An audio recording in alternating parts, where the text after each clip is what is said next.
Réunion secrète du BIR. Ça sent très mauvais au Cameroun. Plusieurs sujets meublent l'actualité sociopolitique de ces dernières semaines, dont le voyage du président Paul Biya à Paris en France.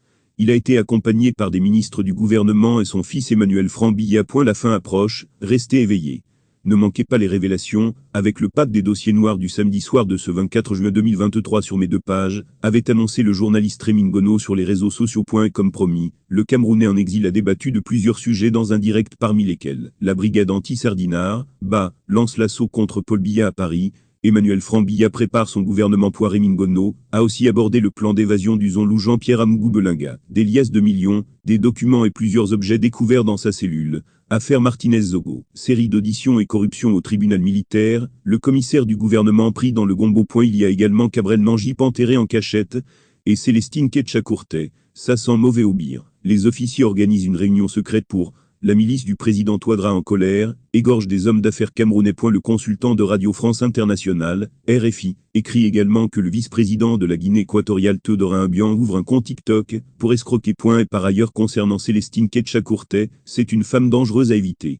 Après Cabrel Nangip, elle cherche déjà d'autres victimes.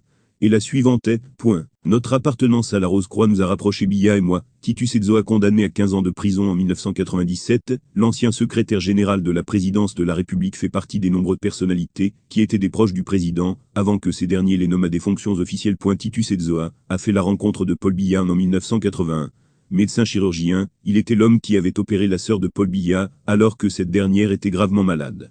Depuis, le jeune médecin et le jeune premier ministre de Haïdjo sont devenus proches, Titus étant devenu comme un médecin de la famille. Mais ce qui avait beaucoup rapproché les deux hommes était leur appartenance à l'ordre rosicrucien. Dans une interview avec Jeune Afrique, Titus Edzoa raconte ses relations avec le président, avant, pendant et après qu'ils se sont éloignés. Voici quelques extraits. J'ai toujours eu la conviction d'être un collaborateur proche de Paul Biya, mais sans plus. Pas un ami, nous parlions de tout et de rien, mais de choses importantes. Notre appartenance commune à l'ordre rosicrucien amorcancien et mystique ordre de la Rose-Croix, NDLR, nous a probablement rapprochés.